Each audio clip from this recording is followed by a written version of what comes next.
That dress killed her. Not a murderer, not a disease. The dress. 10 trends. 10 ways Victorian fashion quietly, slowly, sometimes spectacularly ended people. Number 1, historians call it the most widespread self-inflicted poisoning in peacetime history.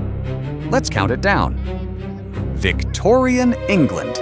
New money, zero safety regulations, and a fashion industry that moved faster than the science trying to stop it. No FDA, no warning labels, just trends. Deadly, beautiful trends. 10 of them, starting now. 10. Platform shoes and patents. The original ankle destroyer, we ease in gently with number 10, because honestly, this one is almost charming in how dumb it was. Before platform sneakers became a 90s teen thing, Victorian women were already walking several inches off the ground in wooden and metal overshoes called pattens. Essentially, a platform strapped beneath your actual shoe. The purpose was practical. Keep your dress, hem out of the mud and horse manure that covered every street in every city, all the time. Victorian streets were not clean, but fashion, being fashion, took practical elevation and escalated it into structurally unhinged elevation. By the mid-1800s, fashionable women were also wearing pointed-toe heeled boots and shoes that provided exactly zero ankle support, designed not for walking, but for being glimpsed as you descended a staircase. The result? Falls. Constant, documented newspaper-reported falls on stairs, on wet cobblestones, getting in and out of carriages. Broken ankles, broken wrists from catching yourself, sprained everything. Here's the absurd detail. Medical journals of the period documented a rise in ankle injuries, specifically in fashionable districts of London. The fancy neighborhoods had more broken bones. Wealth was measurable in fractures. The dark comedy? Because dresses were floor length, most women couldn't even see their own feet. They were navigating Victorian London essentially blindfolded from the ankle down, in shoes designed by someone who clearly never had to go anywhere. Coming up, we move from broken bones to something that gets inside your body. Number 9 involves a chemical that Victorian women literally put in their eyes. On purpose, every morning. 9. Belladonna eye drops. Beauty means going blind, apparently okay. Deep breath, because this one is going to make you put down whatever liquid you're drinking. Victorian women, fashionable, sophisticated, educated Victorian women, regularly applied drops of belladonna extract directly into their eyes.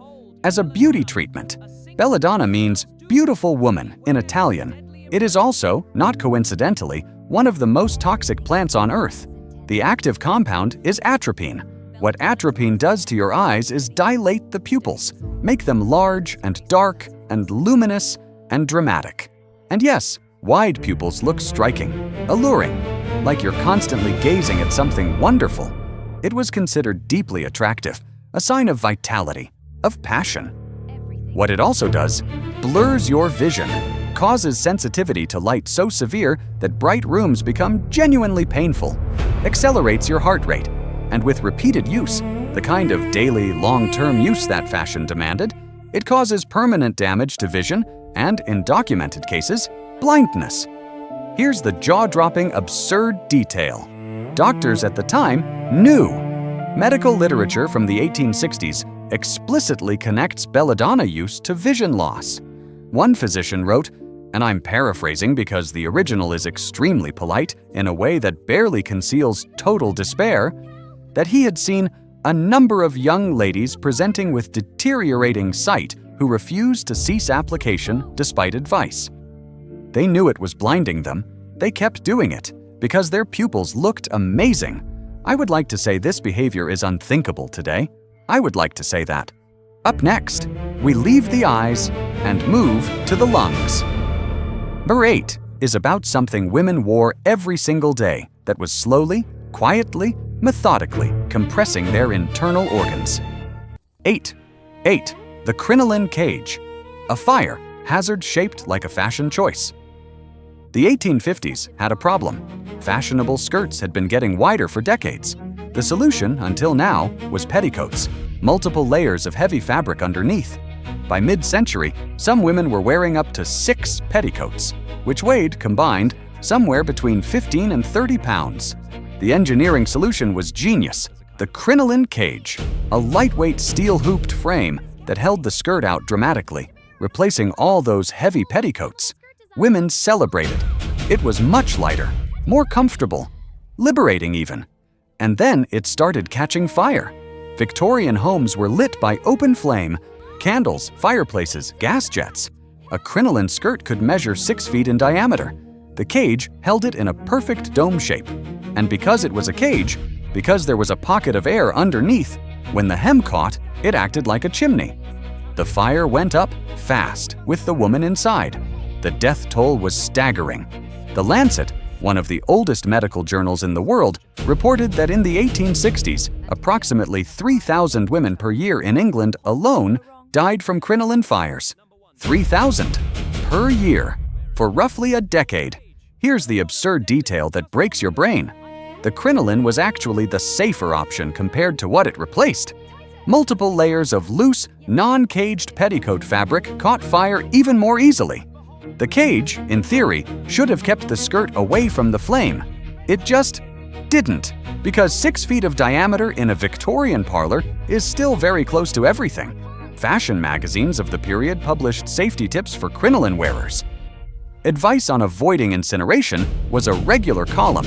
Read that sentence again. We're in the top 7 now.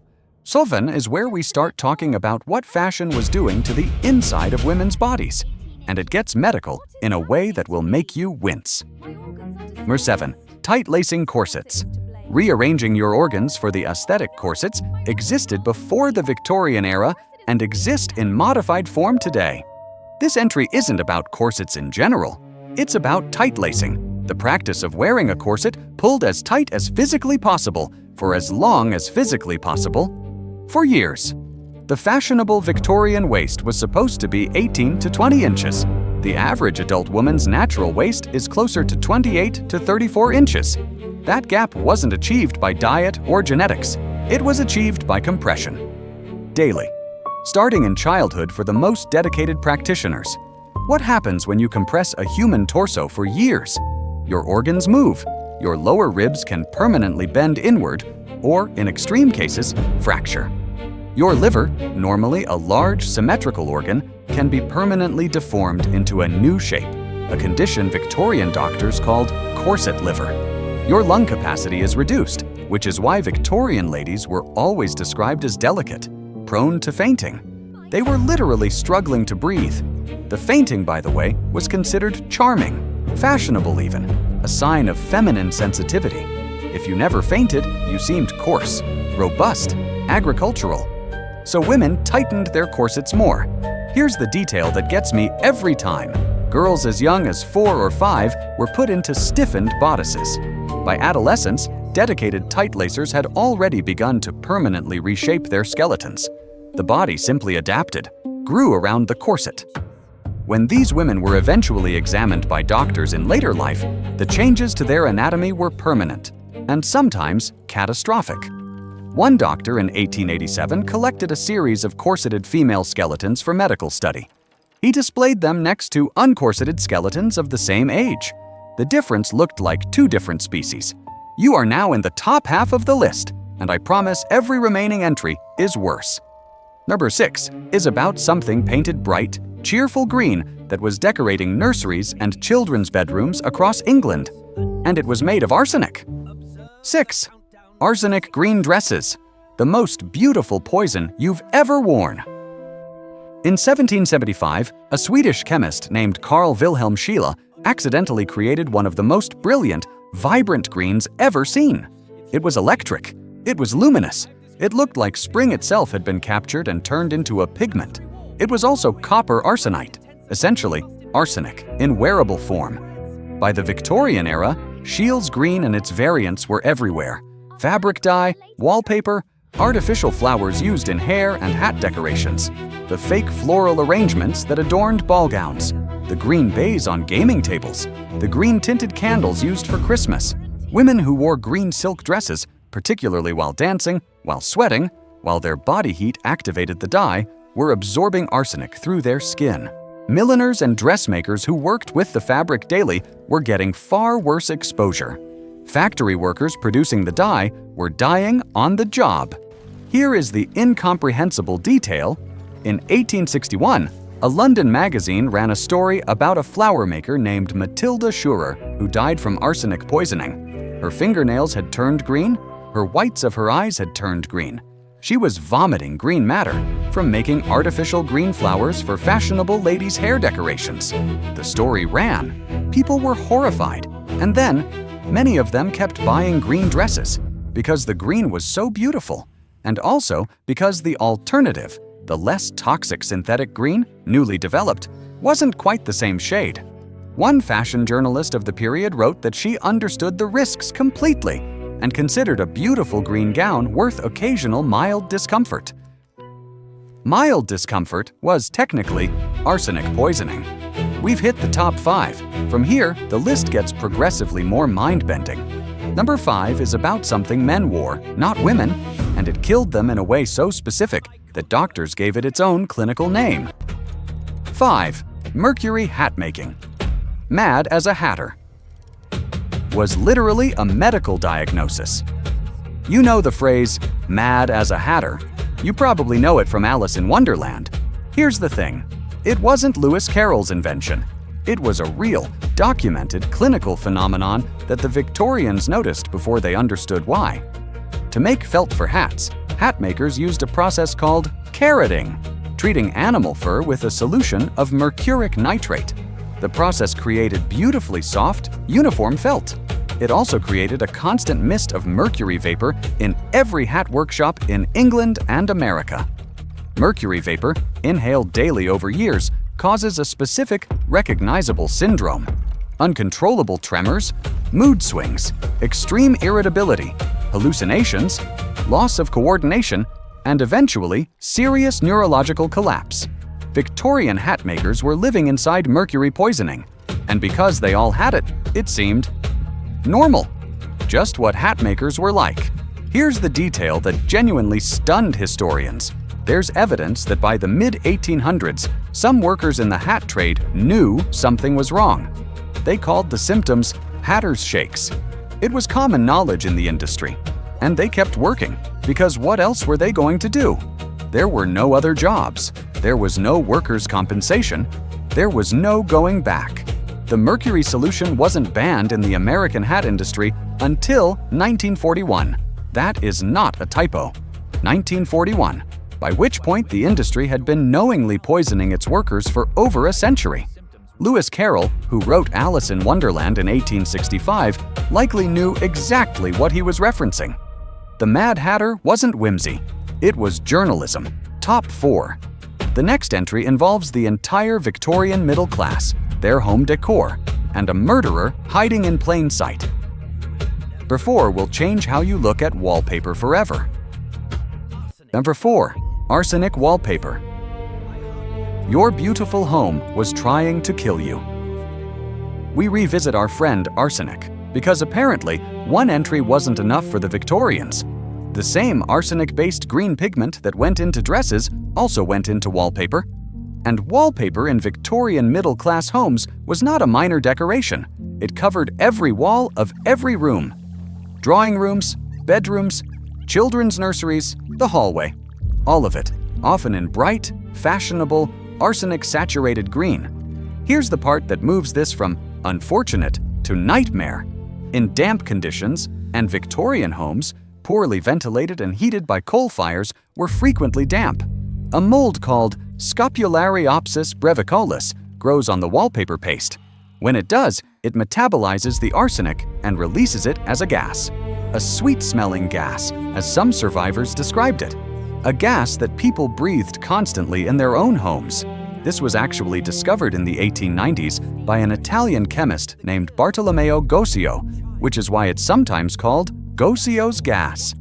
He figured out why families who lived in certain rooms got mysteriously sick while visitors didn't, why children in certain nurseries failed to thrive, why people felt better when they spent time outside and worse when they came home. The absolutely devastating detail: it is now believed by some historians that Napoleon Bonaparte, Exiled on the island of St. Helena may have been slowly poisoned by the arsenic wallpaper in his damp island home. Modern analysis of his hair samples showed arsenic levels significantly above normal. The wallpaper in his room was green. He may not have been assassinated by the British. He may have been murdered by his interior decorator. 3 left, each one more disturbing than the last. Number 3 involves a fashion trend specifically designed for mourning, because the Victorians took grief and somehow made it dangerous. This one affected children most. Number 3, mourning fashion and India rubber. When grieving was literally toxic. Queen Victoria's husband, Prince Albert, died in 1861. Victoria grieved for 40 years. She wore black for the rest of her life. And because she was the queen, and because Victorians had a cultural relationship with death that makes modern people deeply uncomfortable, the entire nation followed her lead. Victorian mourning fashion became an elaborate codified system. Depending on your relationship to the deceased, you wore specific mourning clothes for specific periods. Widows wore widow's weeds, heavy black fabric, black crepe veils, black everything, for 2 years minimum.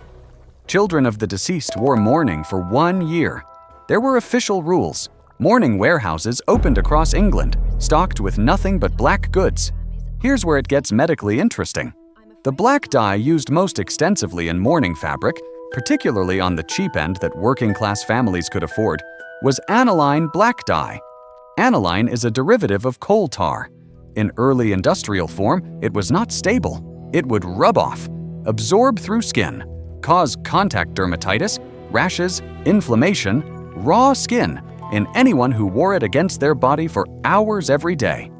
Mourning crepe, the rough-textured black fabric required for widow's veils, was documented as causing eye irritation when worn close to the face for the extended periods that mourning protocol demanded.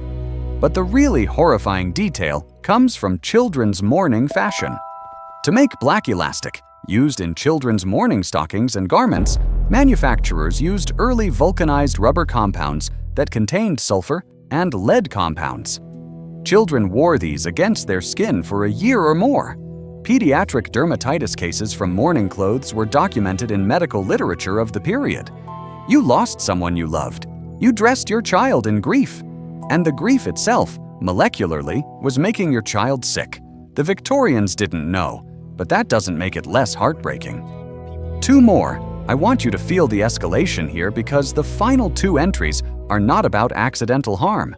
They're about things people were explicitly warned about and kept doing anyway. Tour 2 will make you genuinely angry. Tour 2, lead-based face powder. 1,000 years of poison continued. Before we get to number 1, and number 1 deserves its own mental space, we need to talk about something that connects the ancient world, the Renaissance, and the Victorian era in one continuous, baffling thread of human self-destruction. Lid face powder. This is not a Victorian invention. White lead as a cosmetic goes back to ancient Greece. It was used by Elizabethan women. Queen Elizabeth herself is believed to have used a thick white lead paste called Venetian cerusse, and the portraits of her late reign show a face that looks like a mask, possibly because it literally was. It was used throughout the 17th and 18th centuries, and it was still being used, still being sold in fashionable London chemists' shops, well into the 1800s. The Victorian complexion ideal was pale, luminously, ethereally pale. The whitest possible skin signaled that you didn't work outdoors, that you were wealthy, that you were delicate. Lead powder delivered that pallor beautifully. What lead does over years of daily skin application, it absorbs, it accumulates, it attacks the nervous system, the kidneys, the brain. It causes hair loss. Ironically, it erodes the skin, causing blemishes, redness, roughness, which means women applied more powder to cover the damage the powder caused. An infinite, poisonous loop. Here is the number that should be tattooed on the wall of every cosmetics regulatory office in the world. In 1869, the British Medical Journal published a detailed analysis of popular cosmetics and identified lead compounds in multiple widely available face powders and creams, named the products, named the manufacturers, the article was read. And the products continued to sell for decades. The FDA in the United States did not establish limits on lead in cosmetics until the 1970s, 100 years after that BMJ article. 100 years of a problem that was documented, published, and publicly known. And now, at last. Number 1. Everything we've covered, the broken ankles, the blinding eye drops, the arsenic dresses, the toxic wallpaper, the lead makeup, all of it combined did not affect as many people as number 1. This is the one historians call the most widespread self-inflicted chemical poisoning of the Victorian era. And it started because someone wanted a nice color of green. Number 1. The total arsenic ecosystem. When an entire society was poisoning itself and just kept going. We've mentioned arsenic twice already on this list. I made that choice deliberately because the full picture of Victorian arsenic exposure is not one item. It is a system. And when you see it laid out completely, it is the single most breathtaking example of a society accidentally poisoning itself at industrial scale, while experts warned them, in print, repeatedly, to no effect. Here is an incomplete list of Victorian consumer products that contained arsenic-based compounds, primarily in the form of Scheele's green or Paris green, green-dyed silk and cotton fabric, wallpaper, in virtually every color, not just green, because arsenic was also used as a preservative. Candles. Green-tinted candles were fashionable for Christmas and dinner parties. Artificial flower decorations. Toy soldiers painted with green paint. Painted playing cards. Green-dyed ribbons and hat trimmings. Window blinds. Soap in some formulations. And some food dyes. Yes, food. There was a documented case in 1858, known as the Bradford sweet poisoning, where a confectioner accidentally used arsenic instead of a harmless white powder in peppermint sweets. 200 people were poisoned. 20 died. This one was accidental and immediately recognized as a catastrophe. The everyday arsenic exposure spread across thousands of products was chronic, slow, and largely invisible, and therefore, to many people, somehow not a crisis at all. Here is the number that floors me. Medical historians estimate that during the peak of Victorian arsenic use, roughly 1840 to 1880, a significant portion of the British middle-class population was experiencing chronic low-level arsenic exposure from their home environment alone, before factoring in their clothing, cosmetics, or food. The symptoms: fatigue, digestive problems, skin issues, general malaise, susceptibility to illness. Victorian doctors had a term for this vague, persistent unwellness that fashionable people seemed to suffer from. They called it neurasthenia, or the vapors. They prescribed rest, sea air, and mineral water. The answer, which no one fully assembled until much later, was take down the wallpaper, throw out the green dress, open the windows. Here's the part that transforms this from historical tragedy to something almost philosophical. A scientist named William Odling stood before the Chemical Society of London in 1871 and gave a lecture specifically about domestic arsenic poisoning. He named the products, he explained the mechanism, he connected the symptoms to the cause with clinical clarity. The lecture was covered in the press. It was read. The fashion press responded with a combination of mild interest and reassurance that moderate exposure was probably fine. Green remained fashionable for years. Nobody passed a law. Nobody recalled a product. Nobody was held accountable. The market corrected, slowly, over decades, as new synthetic dyes made arsenic green unnecessary. Not because society decided people mattered more than aesthetics, because a cheaper alternative appeared. The Victorians didn't die because they were stupid. They died because they were human, attached to beauty, resistant to inconvenience, capable of disbelieving uncomfortable truths when the truth required giving up something they loved. I wonder if we've changed. 10 trends. One conclusion: they knew. They always knew. And they kept wearing the dress anyway. Sound familiar? Like if this made your jaw drop. Subscribe. Next week. Victorian medicine. Cocaine for kids. Mercury for everything. You're not ready. Comment. Which entry broke you? I'm personally still processing the eye drops.